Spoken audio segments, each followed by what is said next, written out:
And is it a medical miracle? We reveal a possible answer to diabetes next. But new tonight at 11, the problem solvers are the first in the lab as scientists work on a possible breakthrough treatment for diabetes. But this is no ordinary breakthrough. Stephen Cooper shows us it begins in our own backyard. 69 pills a day. It's become a way of life for Linda Hambleton. I wouldn't say I have good days anymore. I'd say I have better days. She's a type 1 diabetic who's had just about every complication you can imagine.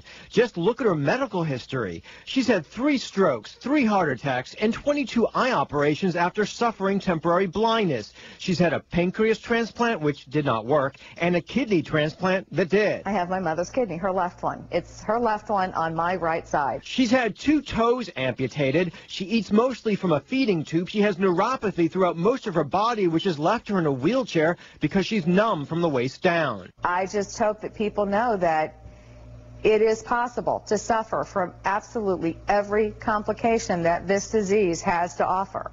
But it is absolutely possible also not to. What Linda and millions of diabetics might not realize is that right here in Central Florida, our citrus crops and our tropical fruits like this orange and like this muscadine grape contain a compound that could make their diet safer and may actually prevent diabetes altogether. This product mimics the activity of insulin. 2 local scientists from A&M Metabolics discovered the compound, which they call Emulin, while studying the weight loss properties of grapefruits.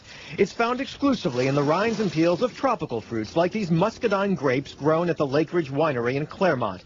They're the only grapes that grow in a tropical climate.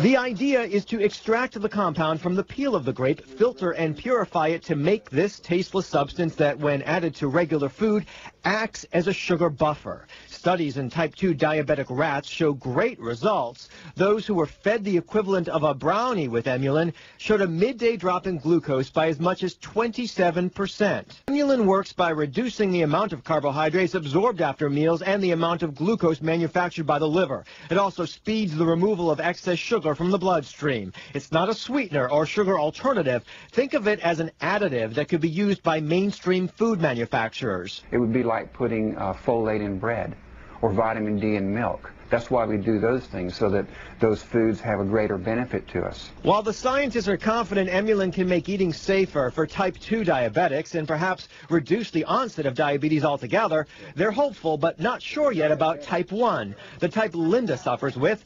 Either way, the possibilities excite her. Maybe it might not help me, but I certainly would not in any way want it not to help potentially, and I mean tens of millions of others. But would it?